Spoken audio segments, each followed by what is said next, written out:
अंतर्राष्ट्रीय महिला दिवस के अवसर पर भारतीय जनता पार्टी महिला मोर्चा द्वारा शिमला की कालीबाड़ी में आयोजित कार्यक्रम में नेता प्रतिपक्ष जयराम ठाकुर ने शिरकत की। उन्होंने कहा कि आज देश में प्रधानमंत्री नरेंद्र मोदी की सरकार देश की मातृशक्ति को समर्पित सरकार है। नारी उत्थान के लिए प्रधानमंत्री पहले दिन से काम कर रहे हैं। बेटी बचाओ बेटी पढ़ाओ योजना के साथ बेटियों को समान अवसर देने की उनकी पहल का असर आज पूरे देश में दिखाई दे रहा है। आज देश की राष्ट्रपति महिला है, देश के वित्त मंत्री जिनके कंधों पर भारत को आर्थिक महाशक्ति बनाने का जिम्मा है वो भी महिला है। देश की राष्ट्रीय राजधानी के मुख्यमंत्री भी महिला है। देश की कैबिनेट में 6 महिला मंत्री हैं।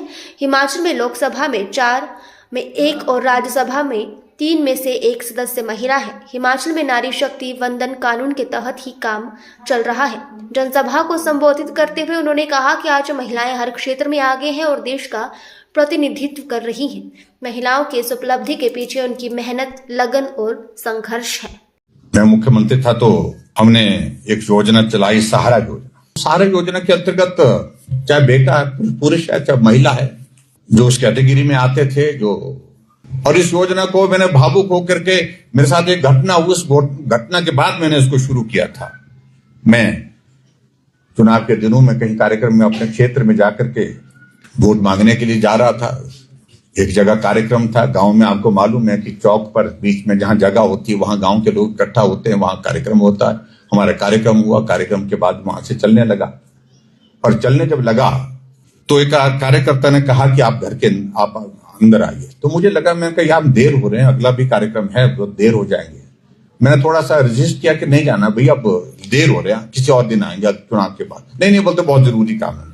अंदर जब गया तो मैंने देखा कि बिस्तर पर एक नौजवान हमारा साथी, जो हमारे साथ पोस्टर झंडा पार्टी का काम करने के लिए निकलता था, वो बिस्तर पर था। हमारी नमस्ते हुई, एकदम मैं पहचान भी गया। और उसके बाद जब उस नौजवान ने कहा कि मेरा एक्सीडेंट हो गया था, मुझे जानकारी नहीं थी और मेरी स्पाइनल कॉर्ड चले गई, मैं अब बिस्तर पर हूं और अपना काम भी खुद नहीं कर सकता हूं। मैं आपके कार्यक्रम में आना चाहता था लेकिन मैं नहीं आ सकता था। परिवार वालों ने कहा उठा करके ले जाते हैं। मैंने कहा कि नहीं, अगर समय होगा तो मैं यहीं मिल लूंगा। तो मैं बहुत भावुक भी हुआ, मुझे बुरा भी लगा कि मैं आने के लिए मना कर रहा था। और उस कार्यकर्ता ने मुझे कहा कि अगर हो सके, मेरी जिंदगी तो ऐसे निकल जाएगी बोलते हैं, लेकिन अगर हो सके तो ऐसे लोगों के लिए, ऐसे मेरे जैसे लोग कई होंगे पूरे प्रदेश भर में जो अपना काम भी खुद नहीं कर सकते। अगर मुझे पानी का गिलास भी पीना हो तो मुझे आवाज लगानी पड़ती है, तब पानी का गिलास मुझे पिलाया जाता है, पानी पिलाया जाता है। तो वैसी कोई योजना शुरू होनी चाहिए जिससे ऐसे लोगों का भला हो सके। तो उसी बात को ध्यान में रखते हुए मैंने सहारा योजना शुरू की थी।